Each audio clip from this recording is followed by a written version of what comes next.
আহা, এবার হযরত ওসমান কয় অ্যারেস্ট করো তাদেরকে, অ্যারেস্ট করো। যদি তওবা করে তারা ফিরে আসে তাহলে তাদের নিস্তার আছে, তাহলে না হলে তাদের নিস্তার।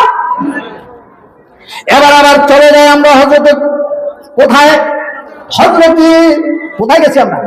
তিনটা সূরা শিখাইলেন, দুইটা সূরা তিনটা সূরা শিখাইলেন।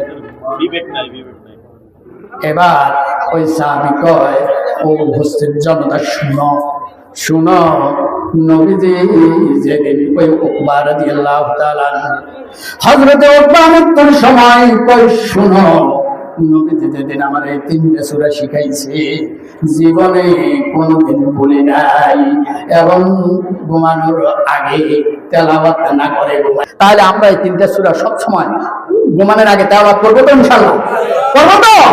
খেয়াল করেন, ঘুমানোর আগে আমরা এই তিনটা সূরা তেলাওয়াত করবো। বাইরে কারে আল্লাহ কখন হেদায়েত করে বলা যায় না, বুঝতে পারবেন? এই কারণে হেদায়েতের জন্য, হেদায়েত যে কোনোটা আমি চলিও যাইতে পারি, এই কারণে আল্লাহ রাব্বুল আলামিন বলবেন সবসময়, কারণ হেদায়েত যে কোনোটা আমি আপনার কথাবার্তায় চলনে চলে যেতে পারি।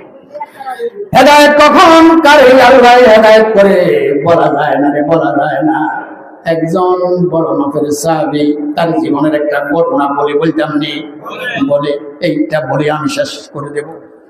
হযরত বড় মাপের সাহাবী আল্লাহর নবী কত রকম করে কাফেরদেরকে বুঝাইছে ঈমান আনে নাই।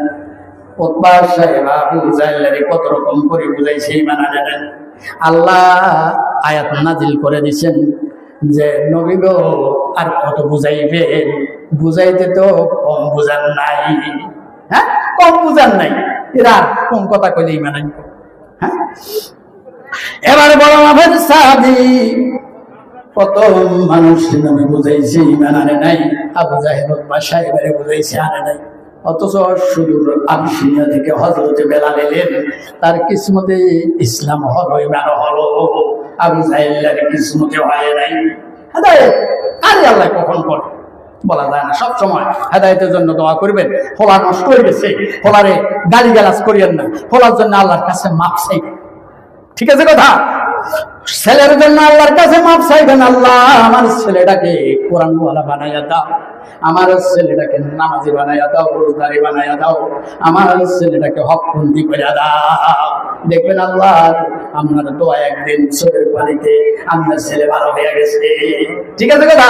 বকাবকি করিয়েন না, তারে বুঝান।